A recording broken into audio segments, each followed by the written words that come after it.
welcome to my kitchen again. And today we're going to start the second installation in our dehydration series. Today we're going to do ground beef. It's a staple of all my trail meals, from chili, pasta with beef, beef stroganoff, beef stews, a trail burrito, quite a bit, just about 90% of everything that I make out in the field. And it's quite delicious. If it's done well, it dehydrates well, it rehydrates very, very well. When it comes to dehydration and making dehydrated trail meals, there are two general philosophies that people follow. The first one being, I'm gonna make a nice chili like I did the other day in the Dutch oven. And then I'm gonna take that chili and I'm gonna spread it out on my dehydrator, and I'm gonna dehydrate it so that when I go out in the field, I can just add water and it'll come back and it'll be good.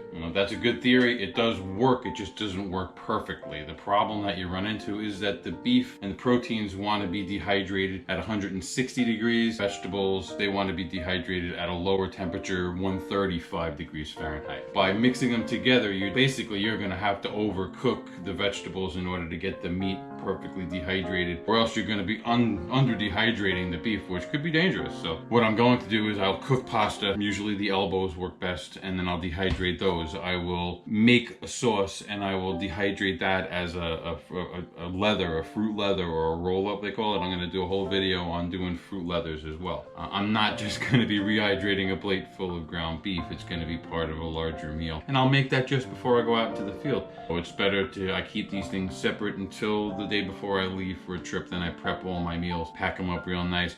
You put all the extras in there, the dairy substitute, anything that's going to be semi-perishable cheeses and whatnot, that, dehydrated ground beef. You have to get the highest quality beef that you can get. I think 90% lean is always a good way to start it. I usually do about 2.5 pounds in a batch. That gives me a nice mason jar full, a quart-sized mason jar full of gravel, and that'll get me through till next spring for the most part, unless I do a lot of hiking, and that's a great world, and I guess I'll have to go buy some dehydrated food. I hope that happens. Right now I'm sanitizing all my dehydrator parts in a tub. I've got a big plastic tub full of water and a little bit of a bleach solution. Sanitize all my dehydrator parts, my trays and my liners and the base. They've been sitting in here for a couple of hours. Every time that I use it, I put it into the tub full of a little bit of a bleach solution and let it sit for a couple hours. And I will go and rinse all that off, and I'm going to stack it up right here. Then I can start prepping the beef. We'll be right back. Thank you for tuning in. If you're already subscribed, thank you very much. I appreciate your support. If you're not, please consider subscribing. If you like the content, you want to see me continue to make these kind of videos, I appreciate your support. But when the weather gets a little better, when I get more time to break away, I'll be doing more hiking and camping, that kind of thing. This is a big part of my hiking and camping and exploring, is if I don't have dehydrated food, it's just not as much fun. I can go out and buy store-bought stuff, don't get me wrong. It's just not as healthy. I don't know what's in it. When you dehydrate your own meals and put them together, they may be high in, in calories and fat, but at least you know that it's safe. It's got no chemicals in it. It's got no odd preservatives. Manufacturers don't tell you everything that they put in there. That's not the only reason. It's a monetary thing. You save some money doing it yourself. I get exactly the portion and the meal that I want. I can gauge the size of the meal based on my activity. I wouldn't spend so much time on dehydration if I didn't think it was a very important part of backpacking, camping, hiking, kayaking, everything that I like to do. This is the common item that I use for any activity, is going to be food. I could take one of these meals. Ski season's coming up. I can go up, say, a couple hours drive upstate. I could be at a local ski resort. I can go up there and bring dehydrated meal with me. And it's easy to get a cup of hot water in these resorts. You bring the coffee cup and you bring your dehydrated food. It's a big money saver. And quite frankly, the food at the ski resorts isn't all that great.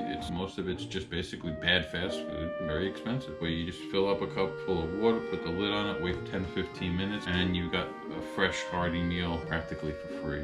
And you can use the extra money to buy more beer.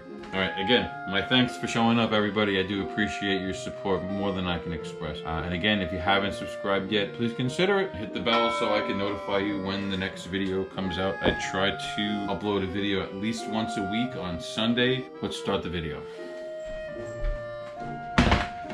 All right, I took all the trays out of the soaking tub that I had them in a sanitizing solution. I gave them a rinse off, brought them out here. They're all stacked up, clean and ready to go. All right, I've got 3.5 pounds of ground beef, 90%, very good quality.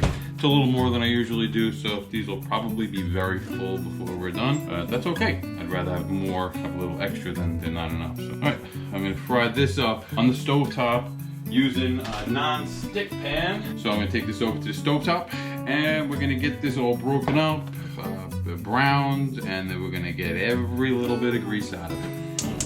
This one burner's got this super boil feature that I don't want to use. It's too much.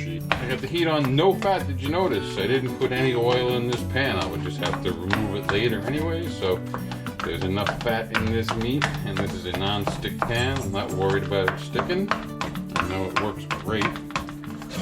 Once it's broken up, it'll start to brown. In the meantime, I'll get the dehydrator all set up. It's starting to brown nicely. Keep on chopping it up. You want it to be as fine as you can. It also helps to release the fats, let them render. You're not in a rush here. You don't want a lot of heat. You want slow, steady progress. Some people like to season a little bit now. I prefer not to. It could add to the preservation, but I'd rather put my seasoning in as I prepare each meal. Continue browning. Okay. We're almost done. One more turn. Should do it. Yeah, it's getting all brown at the bottom.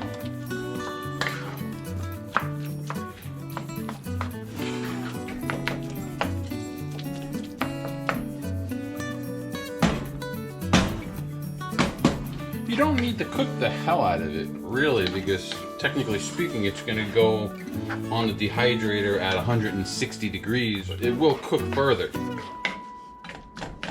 One thing about dehydrated beef, you know it's fully cooked. Alright, I'm going to turn the heat off on this, and we will call it done. Get the water ripping hot. Ground beef is all brown, ready to go. Gonna pour it right into the sieve, the strainer. Get rid of all the fat. We want to get the rest of the fat out of this meat.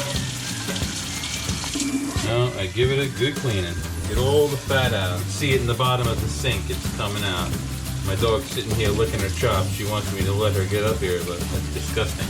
Now, when we go to prepare the meals later, I'll be adding fat back. I always travel with a little vial of olive oil or butter in my pack, or Crisco, depending on the time of year. So there's always some sort of fat that I can put back into this dish as it rehydrates. Technically, after it rehydrates. All protein, very little, if not zero fat. The way you check, and my hands are impeccably clean right now, I assure you. But you pick up some of the beef, kind of give it a little squish around, and then feel your fingers. They shouldn't feel slippery, greasy. There's a little bit in here, so I think I should wash just a little bit further. What's the matter, dog? Yeah, my fingers might have been a little greasy from rinsing out the pan. Let me give my hands a quick rinse. Whew, that water is hot. Nice and dry. Let's try this again. Oh, that feels much better. Yeah, friction in my fingers. I'm not feeling anything slippery. All the fat is out. Just need to get all the water out of there. And we are gonna move over to the dehydrator. Make sure you don't want to leave any water in here. There are little pockets where the water will gather. If anything does spill, the idea is that it'll get caught in those little guys and won't leak out the air holes. Okay, everything here has been sanitized, cleaned, and then wiped down with these Clorox wipes. I'm not doing a commercial, but something to this effect you want to use. Hands should be impeccably clean. Everything should be beautiful. Don't forget, you're not just cooking here, you're preserving. I'm going to be eating this well into the spring month. Better I do this, the healthier I'll be. Okay, bring on the beef. Our first tray, I'm going to set up with a solid liner. This is what you use to make the fruit roll-up. So the idea is if anything were to spill out above it, it'll eventually at least stop here. Because anything that touches down here, quite frankly, I don't keep. Again, cleanliness, it's all about habits, keeping things tidy. And the next one would be one of these clean screens, easy clean screens. Air flows through them, and every other one I'll rotate. So I've got them all set up right on the edge of the counter right over here. Okay, this is the pan that I browned the beef in. I've got one more task for it. I gave it a quick rinse. You see how nice it cleans up? But it's degreased. I'm gonna take the beef that I just cleaned, and I'm gonna put it right back into this pan, and we're gonna dry it out a little bit. Might as well give the dehydrator a head start. The pan's already warm. Let's give this a shake up. All right, get that puppy. My dog gets anything that I drop.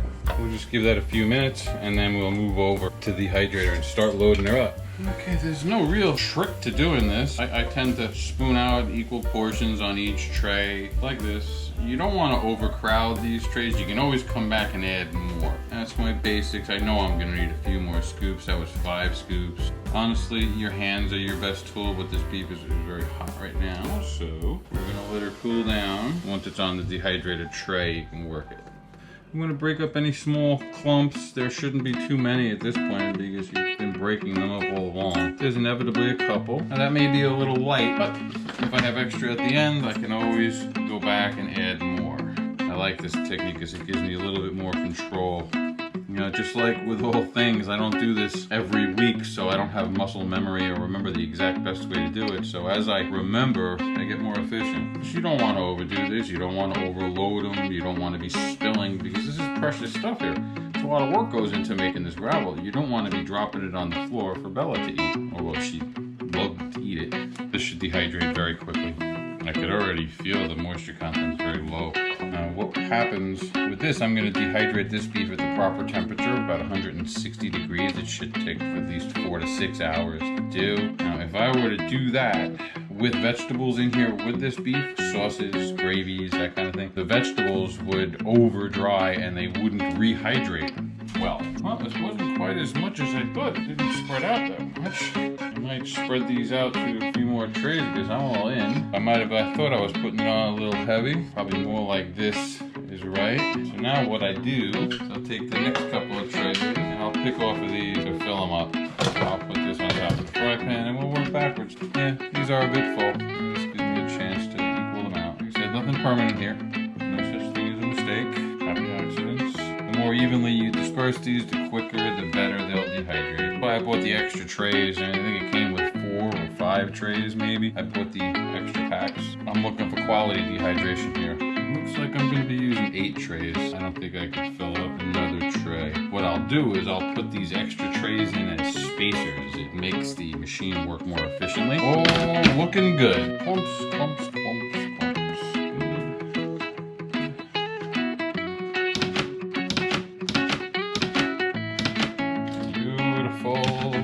Alright, all the trays are on the dehydrator. Here comes the power head. We're all plugged in. We've got all the ground beef loaded onto the dehydrator. Timer is set. All we have to do is wait now. So there's no sense in us standing around waiting. We've got a couple hours to kill. I've got some work to do around the house. Getting ready for Christmas here. With our Nesco Garden Master, food dehydrator, and jerky maker, we're doing ground beef today.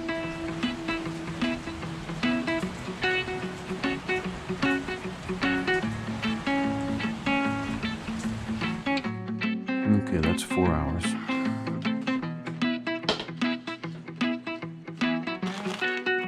It's done perfectly. It's probably done in about 3 hours.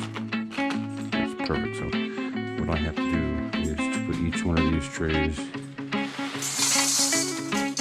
I'm not trying to spill too much into that. That's what I'm going to do.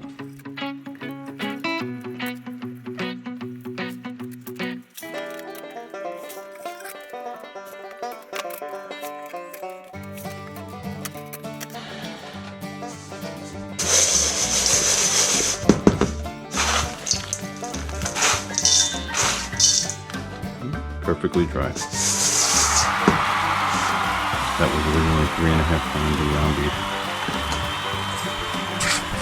And that much gravel should get me through most of the winter. I'm going to take the opportunity now to thank you for clicking on that button and watching the video. This will be the basis of all my camping food for the next couple of months. It's important to me. I figured I'd share it. And most importantly, if you're a subscriber to the channel, I'd like to express my thanks and my gratitude for you being there and supporting the channel, watching my videos. Thanks for clicking on that button. I appreciate your subscriptions. Give me a like. I appreciate that. Thanks for watching.